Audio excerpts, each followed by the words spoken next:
but he didn't like to ride and he didn't like to fight. Nasim liked to read and write. He liked to knit. One night there was a knock at the door. "I need you to fight a dragon," cried King Karim. "But I'm the wrong kind of knight," said Nasim. "I don't like fighting." "Never mind," cried the king. "Hurry up." "The dragon is in my bed," said the king. Nasim's knees were knocking. He lifted the blanket and saw a tiny dragon. The dragon's knees were knocking too. "I am freezing," he said. "Fight him," cried the king. "No, I'm the wrong kind of knight," said Nasim and began to knit. Nasim was very quick at knitting. He knitted a vest, some socks and some long knickers. The dragon was delighted. "Thank you," he said, and off he went. "I think you are the right kind of knight," said the king. Aladdin and the Cunning Magician. One day, Aladdin went to the bazaars of Agrabah along with the Princess Jasmine and their pets. Their shops were selling many kinds of things in the bazaar. The bazaar was crowded. One place was especially crowded. Magician Zafar was showing his magical tricks to the people. "Aladdin, let's go to see Magician Zafar's magical tricks," said Jasmine. "All right, as you say," said Aladdin. Now, Zafar, the wicked magician, had come to the bazaar looking for Aladdin only.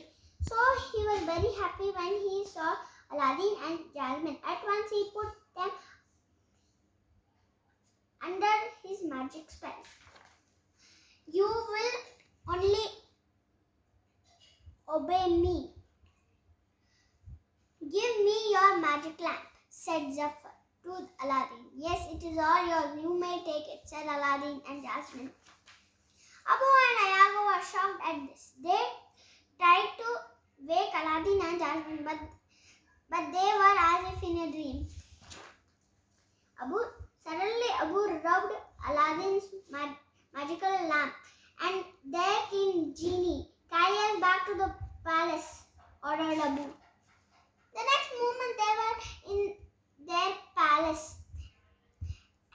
and the magic lamp was set. Meanwhile, in the bazaars, Magician Zafar was left alone repenting.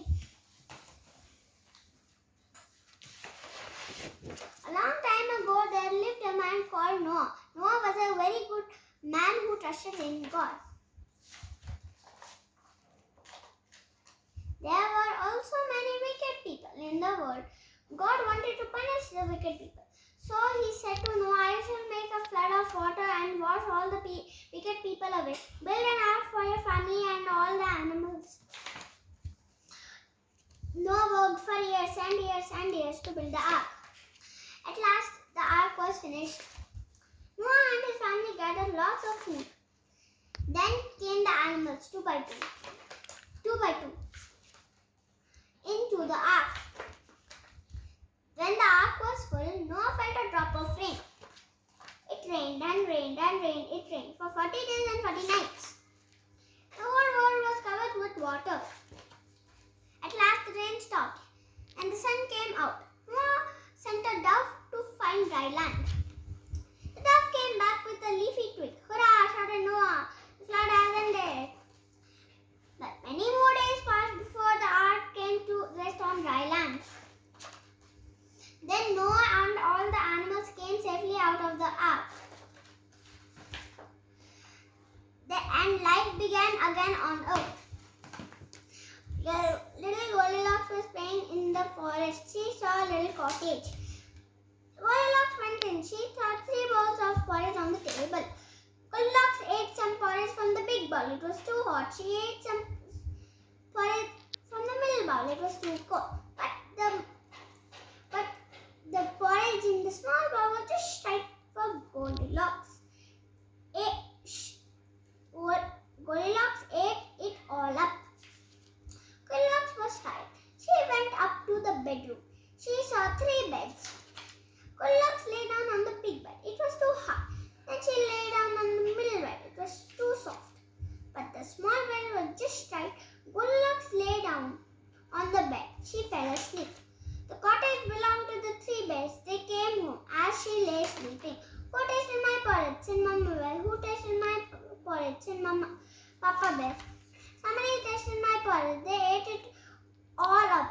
baby bear. The bears went up to the bedroom. Who lay in my bed? Said Papa Bear. Who lay in my bed? Said Mama Bear. Somebody lay in my bed. She is still sleeping in, cried baby bear. Goldilocks woke up. She saw the 3 bears. They looked angry. Goldilocks was frightened. She ran off the cottage. She ran home. Once upon a time, there lived a king. One day he went swimming with the queen. The queen left her jewelry with the maid to watch. The monkey was watching this. She was attracted to the queen's necklace of pearls. The maid soon fell asleep in the cool shade of the tree. The monkey jumped down and took the necklace. After the swim, the queen found the necklace missing. The maid confessed that to have fallen asleep on her watch. The guards searched high and low. All the guards searched high and low for the necklace.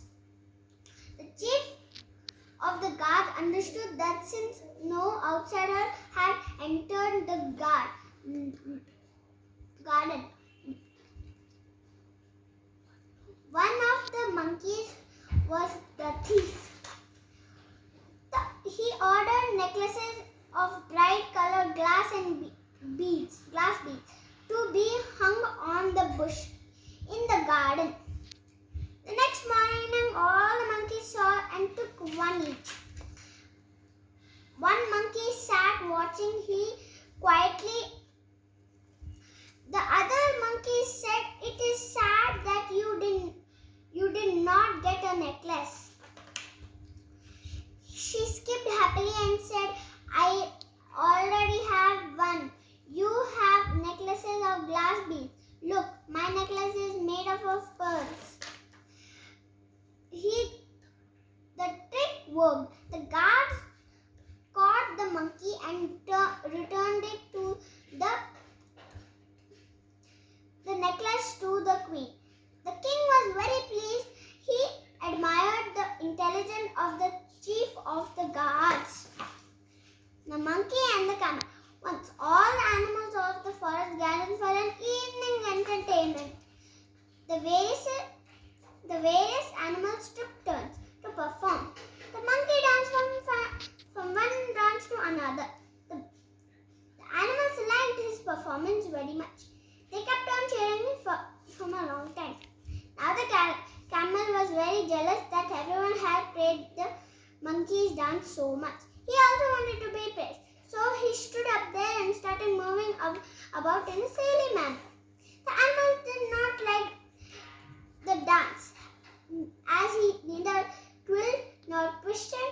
In a fit or fury, the animals started beating him with clubs and drew him out of the gathering. The camel learned the lesson. Careless Sarah. A girl called Sarah was very careless. She threw her things around and made up a mess. Mom and Dad explained to her every day. For your carelessness, you have to pay. She took out her clothes and never put them back. Her clothes were falling off the rack. One day, she took out her toys from the basket without putting them back and went to the market. In the evening, when she came back, stepped on a toy and it cracked. Its sharp edge went right into her left shoe. She took out of her shoe and saw blood on her toe.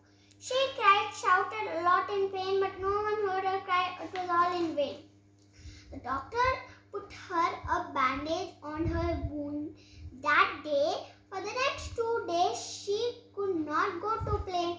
Sarah learned a lesson that day onward. She put her clothes and cleaned her cupboard. She threw her sweet wrappers in the dustbin.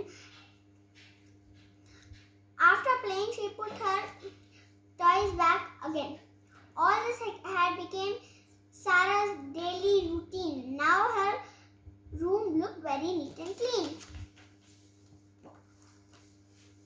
Once upon a time, there lived a girl who always wore a red cap. It was a gift from her grandmother. Everybody called her Little Red Cap. One day, her mother said, "Here are some cakes and a bottle of juice for your grandmother. Go and give her some. Give it to her. She lives in the woods. Always remember, never talk to strangers." On her way, she met a wolf.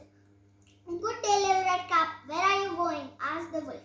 "To meet my grandmother," replied the girl and walked on. She reached her grandmother's house and told her about the wolf. The grandmother said, "We will close the door so that he could not able to come in." Soon afterwards, the wolf knocked on the door and said, "Open the door for you. Look what gifts I have for you." Both remained quiet and did not open the door. The cunning wolf searched around the house to find a way in. Then he hid on the roof and waited for Little Red Cap to leave. He wanted to eat her in the darkness of night. In front of the house was a big water throat. As the grandmother came out to see Little Red Cap off, she noticed the wolf's reflection in the throat. The grandmother said loudly, "Little Red Cap, I have some sausages yesterday.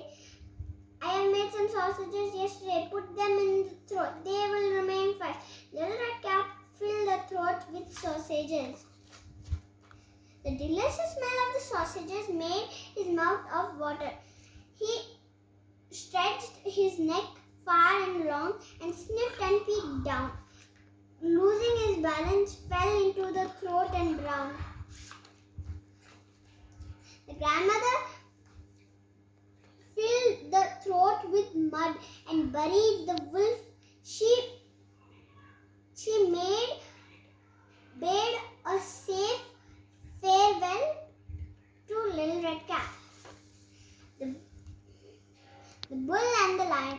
A lion living close to a village used to eat little children. Soon his wife, the lioness, gave birth to a cub. When the cub grew up, the Little Red Cap,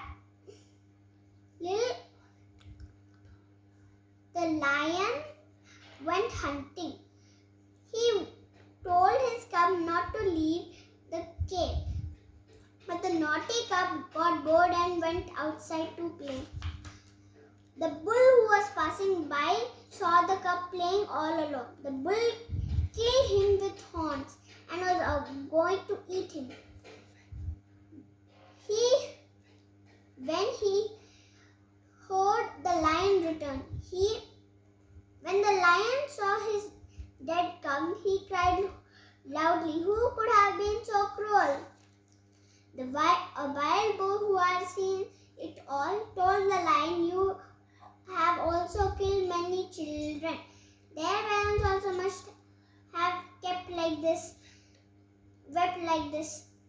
The lion realized his mistake, and since then he stopped eating children from the village.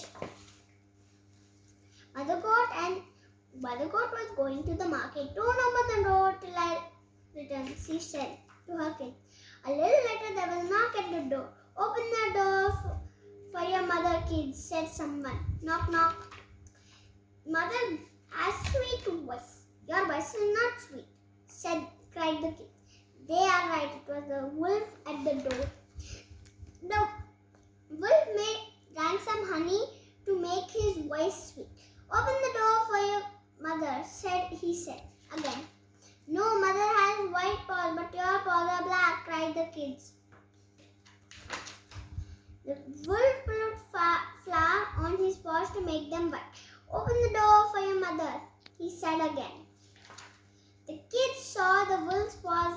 They were white, so they opened the door. At once the wolf came. The 7 kids were frightened. They hid themselves. he gobbled them up. The seventh kid had hidden in the crop. The wolf did not see him. Soon Mother Goat came back. The seventh kid came out of the crop. He told his mother about the wolf. Mother Goat went out to look for the wolf. She found him sleeping under a tree. Mother Goat cut open the wolf's belly. The six kids popped out. Mother Goat filled the wolf's belly with stones. Then she closed it up again. The wolf woke up thirsty. He went to the well to drink water, but the stones in his belly were heavy. The bad wolf fell into the well and drowned. The boastful monkey. One day a dolphin saved a drowning monkey in the sea. He took him to the shore. The monkey thanked him and landed near the shore. May I know who you are? Asked the monkey. The dolphin said that he was the king of the sea. He asked the monkey who he was. And the monkey wanted to impress him. So he replied he was the prince of the forest on the beach. The dolphin delightfully said that he was no longer the prince as the king of the forest had died and the monkey had become the new king. And the monkey got worried as now he had taken the responsibility to take the forest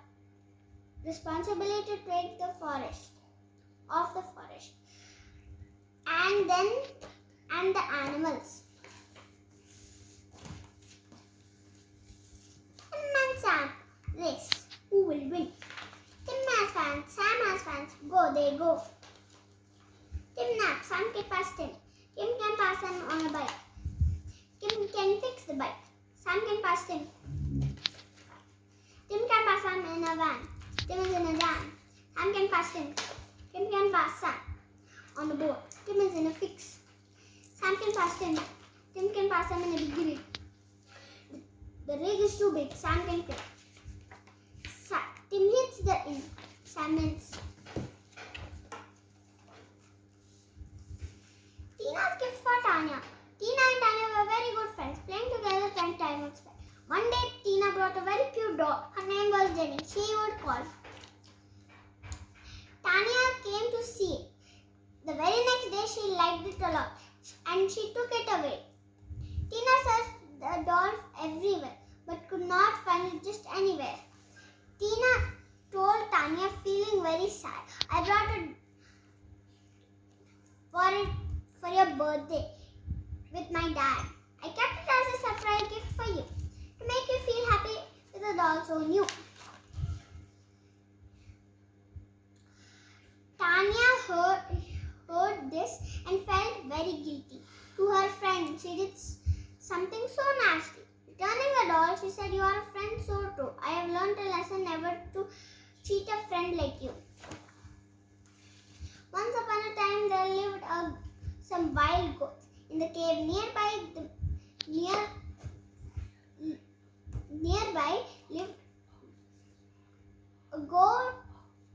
a wolf lived with his mate. The wolf ate all the goats, one by one, and in the end only one was left. This was the wisest goat. The wolf decided to lay a trap for the goat. The wolf lay as dead as his mate went to ask the goat for her help to bury him. The goat said, how can I trust you? My family and friends have you and me. Do not be afraid. A dead wolf cannot harm you, said the female wolf. After some thought, the goat agreed. Suddenly the goat stops and said, you go ahead, I'll follow you. Hearing footsteps approaching, the hungry wolf raised his head. Seeing this, the goat ran back to her cave. The wolf thought of another trick. The wolf went to the goat and said, "You have given me my mate a new life. Seeing you felt better. He wants you to meet you. Thank you. Let us be friends and live in peace." The wolves and the goats can never be friends. The goat thought. She replied, "Certainly, we will be friends. Let me call my other friends." "Who are they?" asked the wolf. "The two hounds, Old Grey and Young Tan, and the big dog, Four Eyes, and with their mates," answered the goat. The wolf waited to hear no more. She turned and ran back to her mate, and the goat never saw either of them. The fox and the leopard. Once a fox and a leopard were talking about their looks. The leopard was very proud of his shiny fur with his beautiful spots. He always looked down on the fox. The leopard said to the fox, "You are very simple. You look very simple and ordinary. You are not handsome like me. Look at me. Look at my spots." The fox greatly admired his bushy tail, which had a white tip, but he knew he was not good looking as the leopard. Seeing the fox quiet, the leopard got very angry with him. He wanted the fox to agree that he was better looking.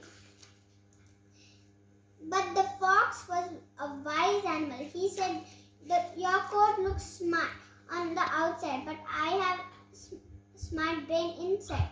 And that is a real beauty." Then he walked off. The leopard felt ashamed, as that was the truth. A little red hen lived in a tree house. Near the tree house there was a hill. On the hill there was a hut. The sly fox lived in it.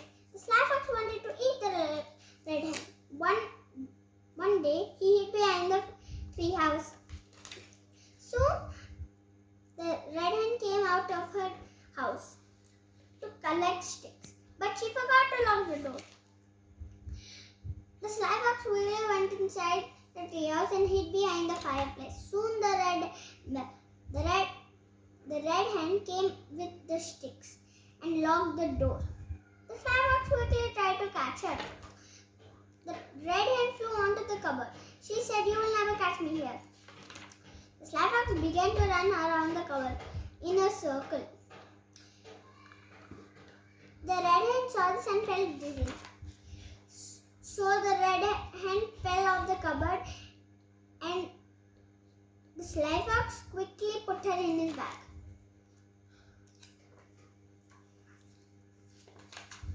On the way home, the sly fox lay down to rest. He soon fell asleep. The red hen cut a hole in his bag and came out. The red hen filled the bag with stones and tied the bag and ran home. When the sly fox was home, he boiled some water in the pan and then turned the bag over it. Splash! The stones fell into the boiling water. The water splashed out and burned his face and fingers. He ran away, crying in pain, and never came back. Selfish Sid. Sid was a boy very unkind, hurting others he would never mind. He would color his neighbor's wall and steal their children's battle ball.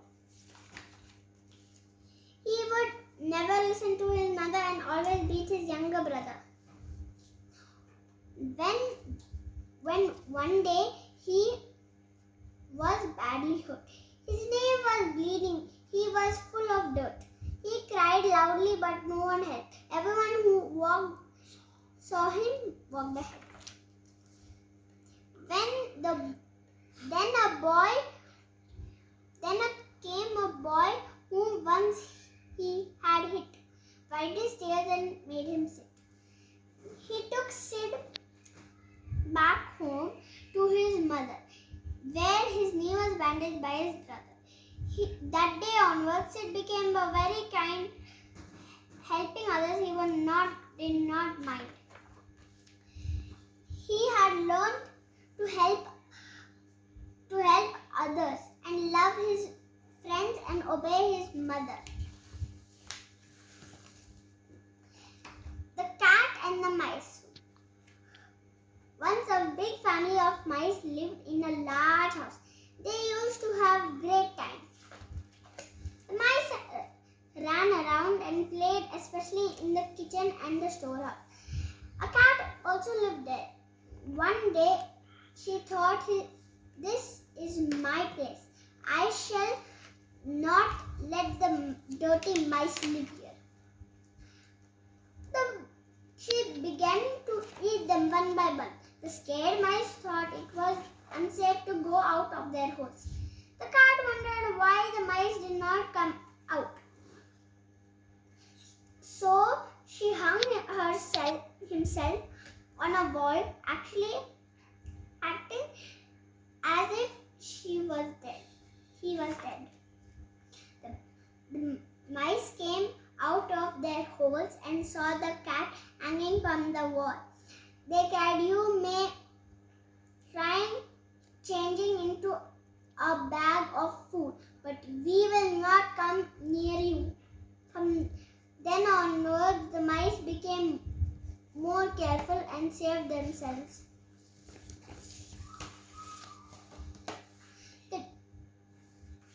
The monkeys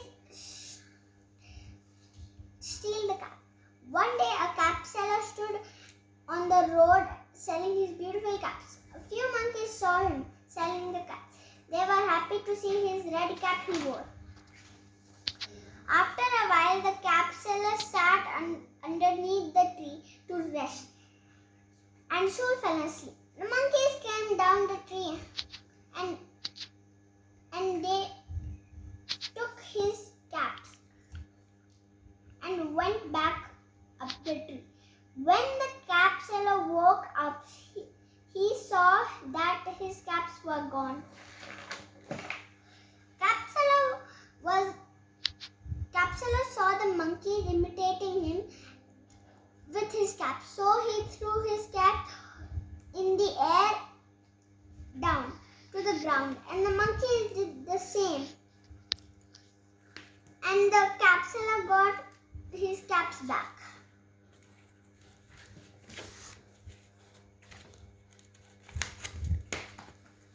The merchant learns a lesson. A tailor and a merchant lived next door. The merchant was rich and the tailor was poor. He used to call the tailor's work too small. Poor fellow, he would call across the wall. The merchant was going to a party one day, but his shirt got torn. On the way, he looked at the shirt. It had a tear. Now he had no other shirt to wear. He went to the tailor's house, very small. He gathered courage and gave him a call. The tailor saw his shirt. It was torn. He stitched it up and was ready to be worn. He told the tailor no work is ever been big or small. He patted his back and made friends after all. The merchant met the tailor's bright sunshine and told him, "Your work is great as mine. It's deeds that matter and not the fame. It's the work that matters and not the name." The monkeys and an owl. One night in the jungle, a monkey felt cold and wanted to burn fire. And he saw a firefly. He thought it was fire. So he tried to catch, and after a lot of struggle, he finally caught it. He buried into his ground and waited for the fire to start. An owl sat on the tree, watching him, and said, "It is not fire, it is a firefly. monkey got angry and replied, What do you know, stupid owl? The owl tried to convince the monkey, but the monkey did not listen to him. He waited and waited, but there was no fire. Soon he died of the cold. And then the owl murmured, If only he had listened to me, this would not happen.